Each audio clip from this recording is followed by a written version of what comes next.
दोस्तों नमस्ते। प्रयागराज के प्रवास के कारण मैं दिल्ली चुनाव पे तो बहुत ज़्यादा बोल नहीं पाया, लेकिन दिल्ली की आपदा अभी खत्म हो चुकी है। हाँ जी हाँ, दिल्ली की आपदा। सबको लगता था कि दिल्ली केजरीवाल की है और दिल्ली पर केजरीवाल का राज ही चलेगा। यहाँ तक कि भारतीय जनता पार्टी के केंद्रीय नेतृत्व को लेकर ऐसे लगता था कि दिल्ली में शायद केजरीवाल की सरकार चलाना ही उनका मकसद है। मैंने बार बार ये बात कही थी।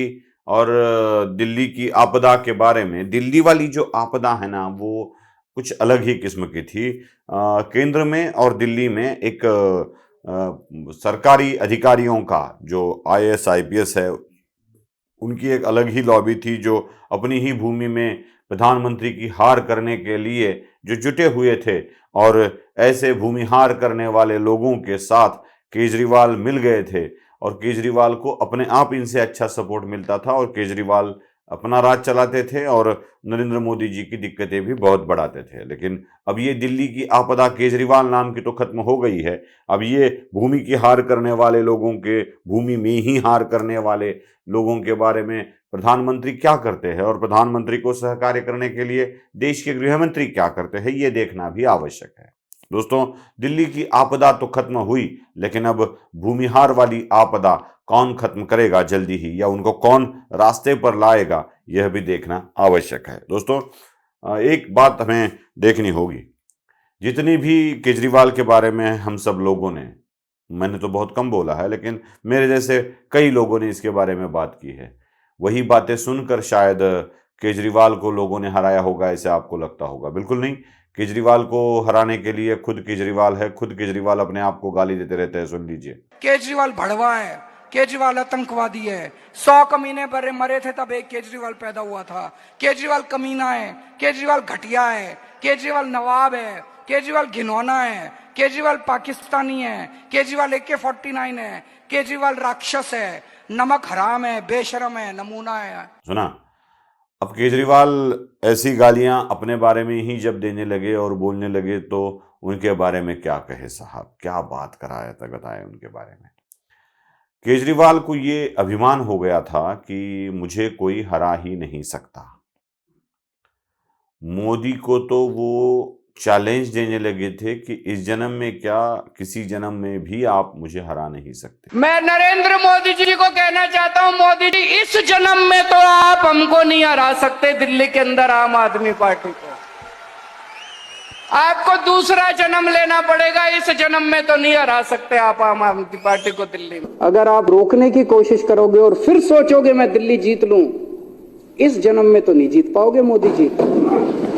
कह रहा हूं, अभी 2025 तो छोड़ो, 2050 का चुनाव भी दिल्ली में नहीं जीत पाओगे, यही आगाज है। वो तो मोदी है, ले लिया चैलेंज।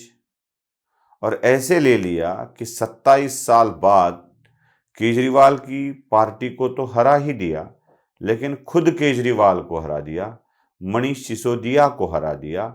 आतिशी जैसे तैसे बच गई, जैसे तैसे बच गई। मुझे एक आशंका है भाई, जितने भी बचे हुए हैं ना, वो शायद केजरीवाल के साथ रह लेंगे क्या? कोई भी इधर उधर हो सकता है। और भारतीय जनता पार्टी की तो व्यवस्था ही यही है भाई, वो ले लेते हैं जितने आ जाए। लोग कहने लगे हैं कि आतिशी दिल्ली में उप मुख्यमंत्री बनेगी। लोग कहने लगे हैं। जब केजरीवाल का ही बेड़ा गर्क हो गया हो, तो आतिशी के बारे में क्या सोचना भैया। मैं आतिशी के बारे में नहीं सोच रहा हूं, मैं कुछ अलग ही सोच रहा हूं।